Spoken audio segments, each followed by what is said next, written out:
हिजो अरूलाई अप्ठ्यारो पर्दा मेन पावर कुदेको, आज आफूलाई नै अप्ठ्यारो पर्दा मेन पावर कुद्न पर्ने अवस्था आयो guys. Alright guys, welcome to my new mini blog. हजुरहरूलाई स्वागत छ मेरो एउटा नयाँ मिनी ब्लगमा। मैले चाहिँ बाहिर देश जानलाई पासपोर्ट पेसाएको थिएँ। पुलिस रिपोर्ट बनाउँदाखेरि अरूको नाममा मेरो नाम जोडिएर मेरो नाममा क्राइम देखाइदियो। त्यसपछि मलाई मेन पावरबाट बिहान कल आएको थियो। मेन पावरबाट मलाई भन्नुभयो, भाइ तिम्रो नाममा यस्तो यस्तो क्राइम जोडिएको छ, तुरुन्त पुलिस स्टेसन गएर त्यसलाई बनाएर आऊ भन्नुभयो। त्यसपछि म पठाउ बुक गरेर लागेँ पुलिस स्टेसनतर्फ।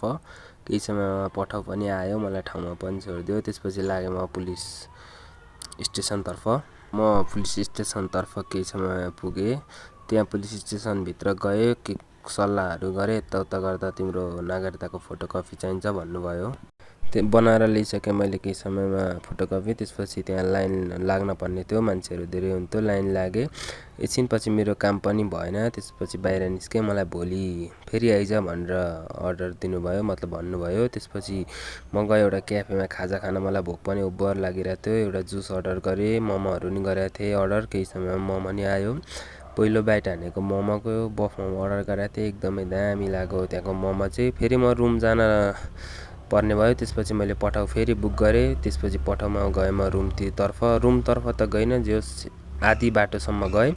आधी बाटोसम्म गइसकेपछि म पठाउबाट उत्रेँ। म उत्रेको ठाउँलाई चाहिँ चाबेल भन्छ। यसो उत्रेँ, यताउता घुम्न पर्यो एकछिन भनेर त्यहाँ उत्रेँ। यताउता हेरेको गाडीहरू उस्तै थिए, मान्छेहरू उस्तै थिए।